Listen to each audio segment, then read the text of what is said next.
Welcome! Welcome to Our Time and today's program. And on today's program, we're going to talk to a lady about brain research, which is a fascinating subject, and we've got some really good stuff to tell you. Yes, it's actually quite important, so take notes. And we're going to meet Philip Stiles, an old friend, talking about... Well, holidays with grandparents. Oh, can't wait. And with Pete, talking with Peter. Over to you guys. Thanks for watching Our Time. I'm Peter Sellen, and now someone with a lot of knowledge in the travel area. It's Philip Stiles, our resident travel expert. Philip, welcome. Thank you, Peter. I thought today is a chance to talk about a different type of holiday that's becoming incredibly popular.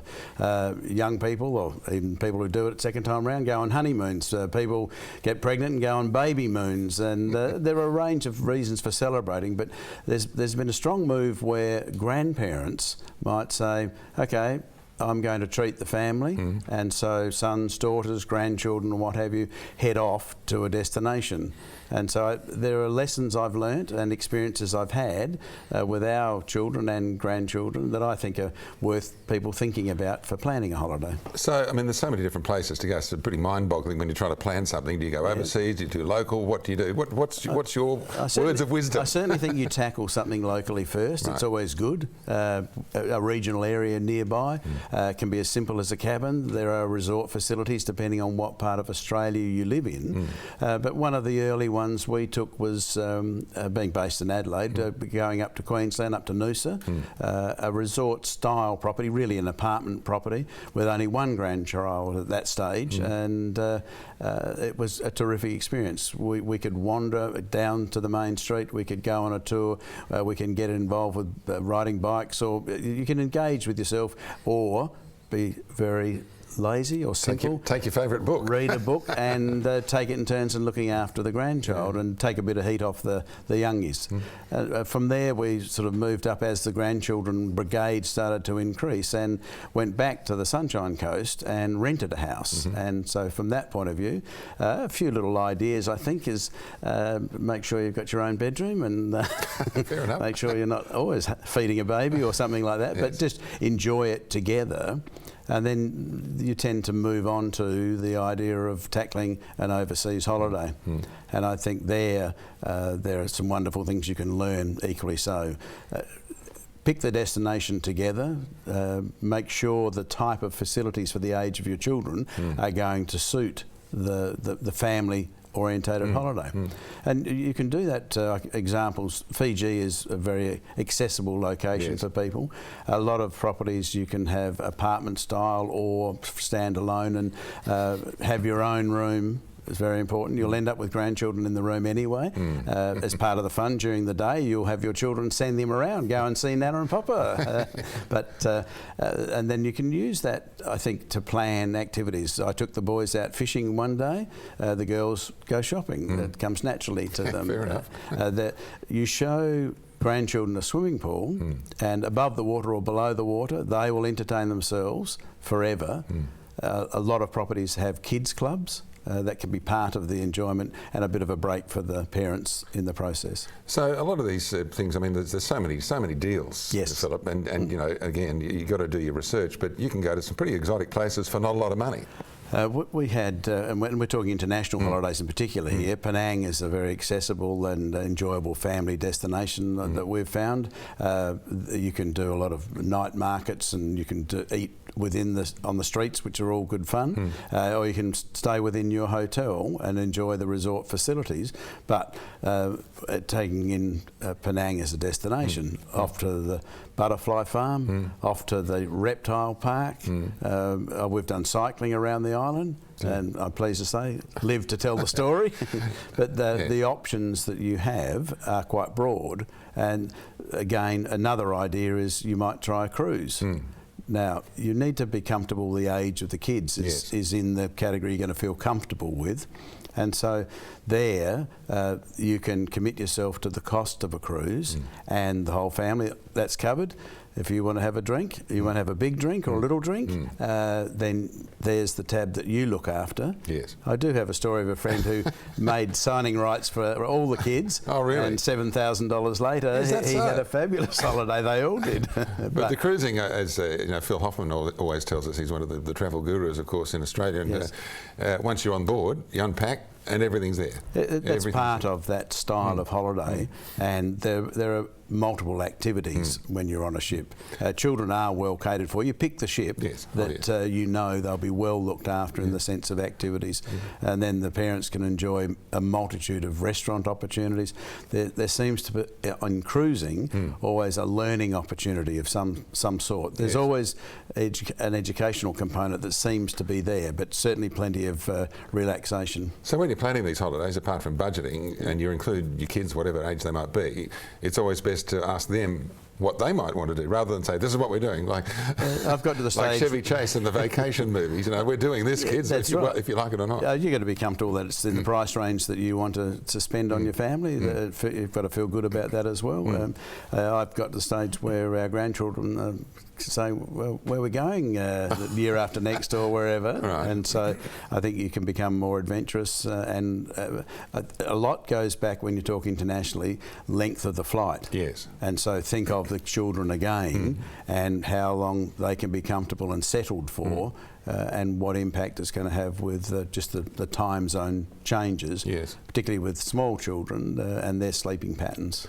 So the duration of the holiday, I mean, obviously work commitments for parents and like yourself, you have a business to run and that sort of thing. The amount of time you're away also needs to be considered, doesn't it? And the majority of times there's 7 days, Saturday to Saturdays, and young people within their working life can still fit with that. Yes. One of the best parts, I think, as long as you manage it, is you can remain in communication with everyone quite easily.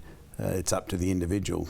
You can go to certain locations where there are no phones and no signals, and that's a different sort of holiday, and good for us all. No TV, no paper, no phone. I remember the first one I did. It was shock for about 12 hours, and I got over it pretty quickly. The phone issue, obviously we've heard horror stories, people using their roaming device on their phone and they're coming back with horrendous $20,000 phone bills. There's ways around that, isn't it, if you contact the telco? It's very important to turn off their mobile roaming and to look, again, depending on the nature and the destination.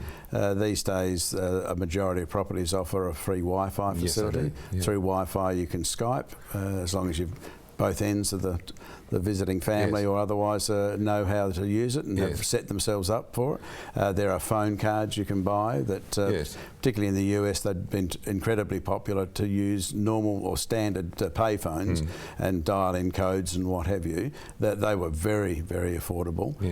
But there are also now cards that you can buy that you set your phone up and put their SIM card in, away you go. But you've got a full accountability on your phone of knowing how many dollars you've spent, because those sorts of cards require you to recharge. And so you find out pretty quickly if you've been talking to someone at home for too long. So years ago, of course, you had traveller's checks. That was the way to go if you wanted to change your money and this, that and the other. Now these days there's a myriad of cards and all sorts of things. You don't need to carry these paper tear-off checks anymore, do you? There's lots to be learnt with the use of cards. You have cards that become quite expensive because of conversion rates and an additional currency change. But you can still use debit cards. There are lots of money cards where you can load dollars or a range of currencies. Quite often, they're up to about 8 currencies that you can load.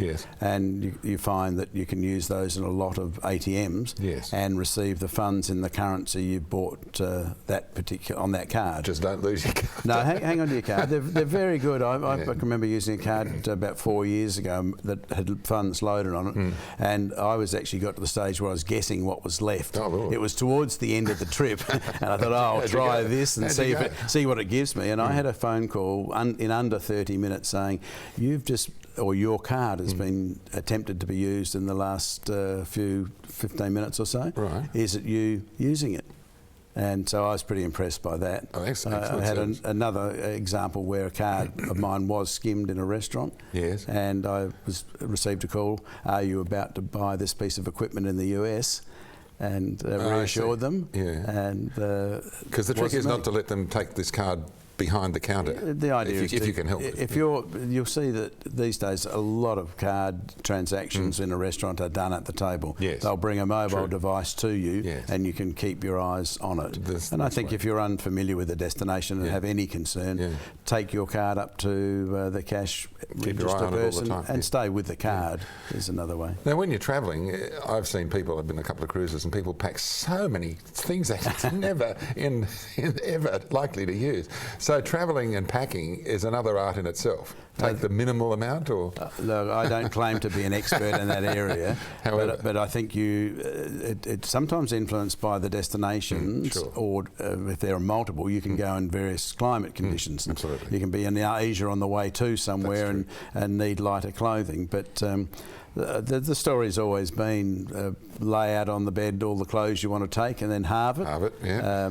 I think you think about items like a pair of jeans or for casual use, as opposed to not too many people, fortunately, have to take a suit on a holiday. But well, none of your mates are going to say, you had that same pair of pants on yesterday. What are you doing? Don't worry about it. When you look at the photographs, you'll see the same popular shirt or jumper or jacket on that you wear because it doesn't crease so much, and it's very handy. Now, there are seasons, of course, to travel, but the best times to travel and that sort of thing. We'll discuss that at length a bit later on. But Philip, thank you very much for coming in today. It's been fascinating, a lot of information, a lot of experience. Oh yes, well, tell the oldies, open the purse and take the kids on a holiday. Enjoy it with them, not after you've disappeared. Well done. Thanks, Philip. Cheers.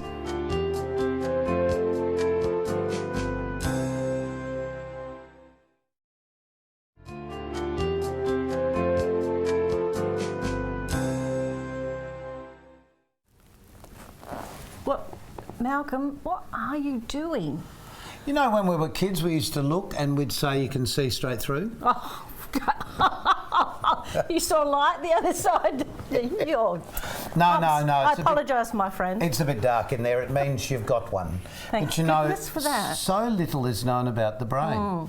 And also so little is known about people who work to discover things about the brain. And we're really grateful that we have Robin Fluke on that program. Welcome to the program, Robin. Thank you very much. Because you are a tireless researcher into the brain. I work very hard on the brain, and I'm very fascinated by it. I think it's the most wonderful organ of the human body. But how did you come to find this? Quite by accident, I guess. I knew that medical research was an area of great interest, and we're better placed to start than the brain, the most complex organ of the human body. Yes. Well, it's the last frontier for humankind, I suppose, isn't it? It is in indeed. many ways. What we know about the brain is very, very limited. So, do we know more about the solar system than the brain, do you think? Oh, I don't know. That's just a good to try and draw a parallel. Quite possibly we do. We know a lot, but we know so little at the same time, because everybody in your field is exactly working on that to discover cures or reasons why Alzheimer's begins, and so many other things. And for all the neurological disorders, there isn't a cure. There isn't a known reason for it to start or happen. So it's clearly apart from very the fact important. we're ageing.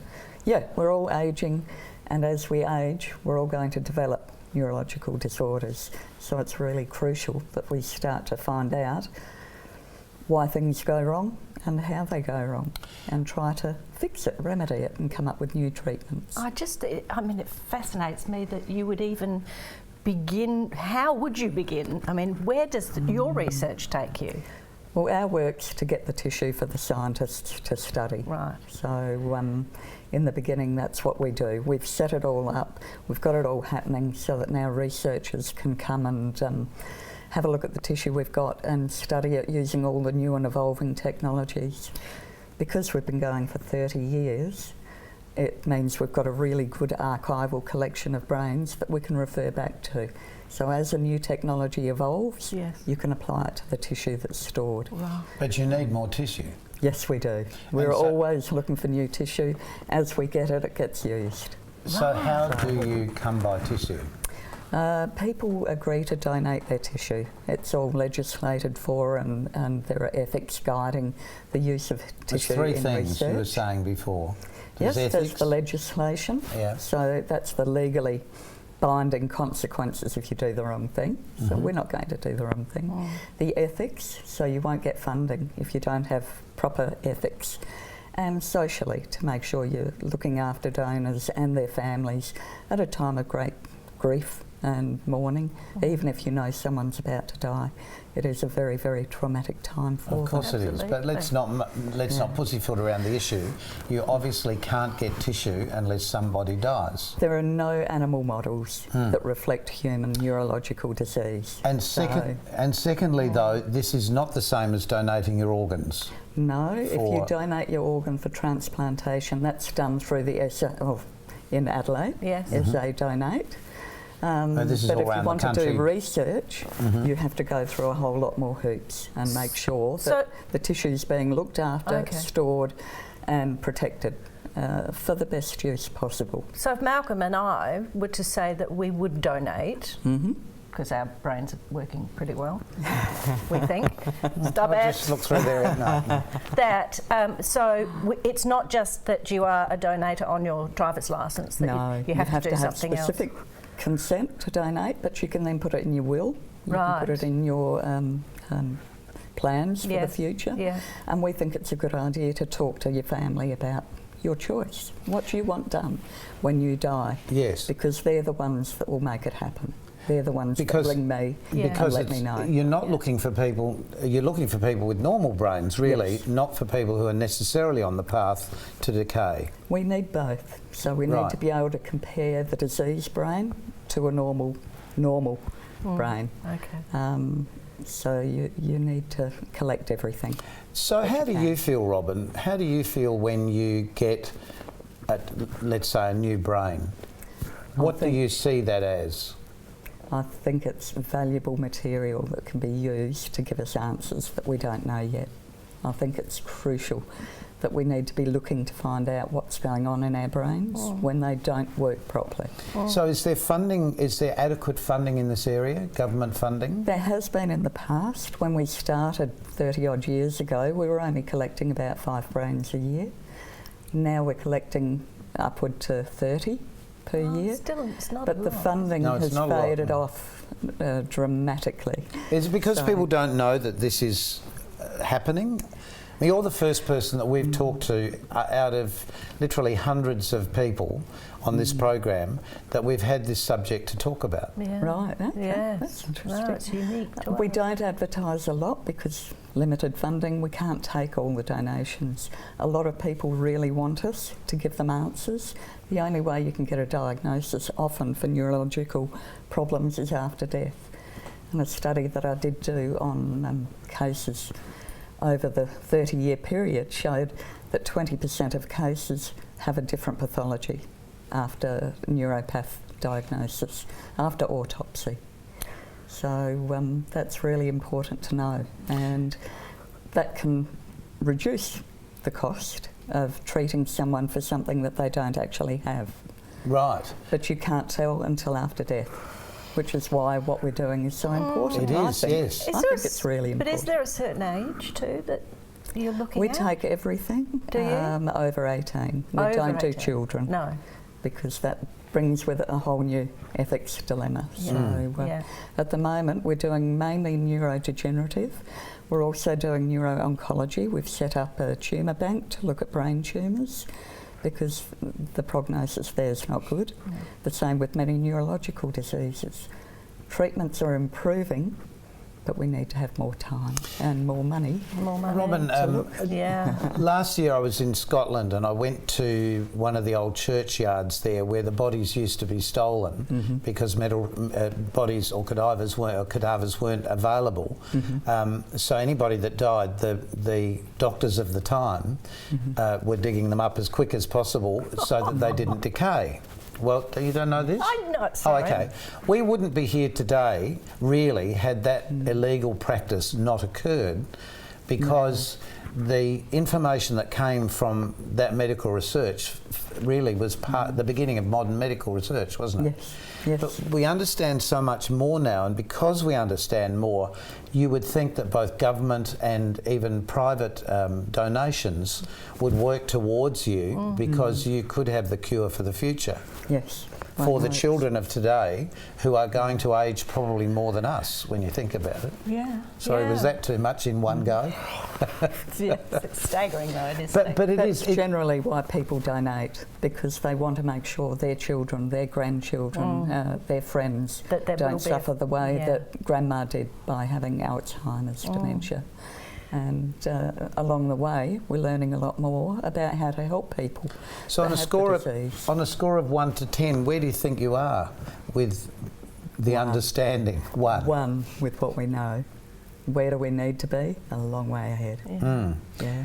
But the possibilities are there. The techniques are evolving all the time. New imaging technology that comes from NASA quite often. Yeah. Helps with medical research, because while you can look out into the star and the cosmos, you can also look down at a microscope and look inside and look at the brain. It's incredible. With imaging techniques. Yes, that's just, I watch a lot of those programs because I'm fascinated in this area, and it's almost overwhelming, the technology and what it can see, but it's the understanding of what you can see, I guess, is the issue.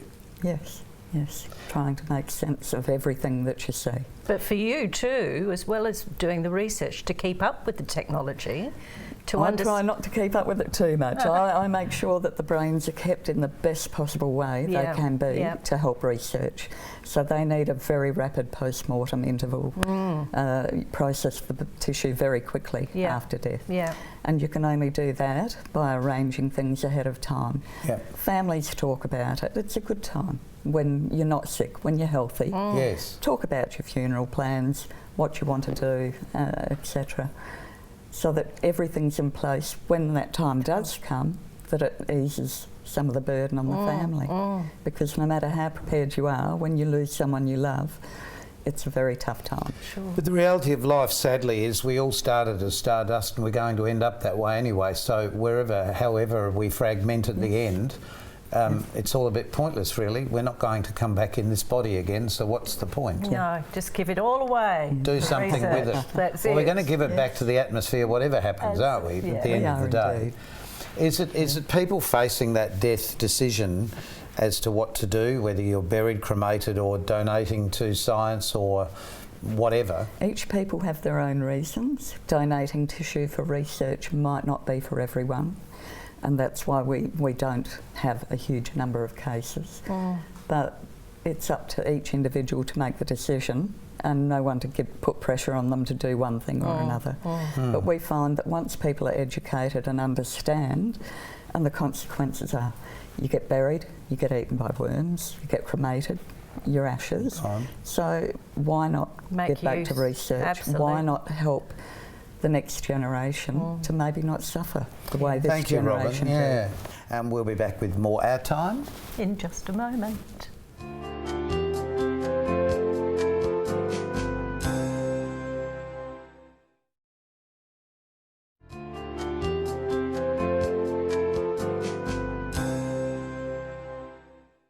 We have Kimberly Douglas in the studio again today, our nutritionist, and she's going to talk to us about something called MTHFR. Did I get it right? You did. MTHFR. Excellent. I have absolutely no idea what it means, what it is, but please tell us, please enlighten us. So this is some of the latest research in genetics right now. So this is a gene, and the MTHFR gene is made up basically of 2 genes. I'm going to be technical. Okay. The C677 and the A1298 gene. So you can forget that now. Right. These genes are very fancy because what they do is they actually control how B12 and folate flows from the blood to our cells, and we have about 600 trillion cells in our body. A lot of people are fooled because they blood test their B12 and folate levels and they're told their levels are fine. That's not necessarily the case. That's reflecting what is in the blood. It's not reflecting how well they're methylating or absorbing. So you take folate and B12 to your brain, to your neurological system, to your nerve endings, to your heart, to a range of cells in the body. And so I often use the analogy, you can have a lot of people at the train station, but if there's no trains coming, then no one's going anywhere. And so people get fooled by thinking their B12 and folate levels are good, when this gene, thanks to mum or dad, depending on what they've passed on, if there's any mutations, on the C677 or the 1298, it blocks the trains coming to take the B12 and folate to the cells. And feed it round to the rest of the cells. Sure. I see. Now, interesting, there are nearly 80 odd mutations that can happen, because obviously your mother gives you a gene, your father gives you a gene, it becomes your gene. Yeah. And when you're talking two genes, there's combinations of where defects can happen. Yeah. Each of them link to how B12 and folate flows in a different direction in the body. So some defects we now go on to clotting factor, some go on to heart, some go on to Hashimoto's thyroid, some go on to mature onset diabetes, so, and a range of other disorders. And this is so important that people now have a blood test, find out where the mutation is, and get to a practitioner that can properly prescribe. So you can be prescribed, it can be... You can. Solved? You, sort of solve the problem? You're always going to have the Always have genetic the gene. mutation, but Yep. what you can do is you can take a correct dose of folate and B12 in a correct form, and your cells will actually start to heal. They'll heal by themselves. Correct. Well, that would make a difference, because a lot of people would just go right through life with this and not know that there was a problem. Absolutely. MTHFR You've done genetics. Wonderful. I've learnt something new. Thanks for coming in. No worries. Fascinating day, hey? Yes, I think I'd like to, for my children, when they have grandchildren, that I'd be asked to go away on holiday with them. Yes? That would be rather nice. Don't donate your brain. Oh, I could, well, I would do that too, after what Robin has been As talking we've about. learnt in this episode, Robin, thank you so much for joining us. But one final word to everybody about looking after donating their brain tissue. Hopefully people will consider donating tissue for research. Fantastic. Until next time on OurTime, see you Take care. then. Bye.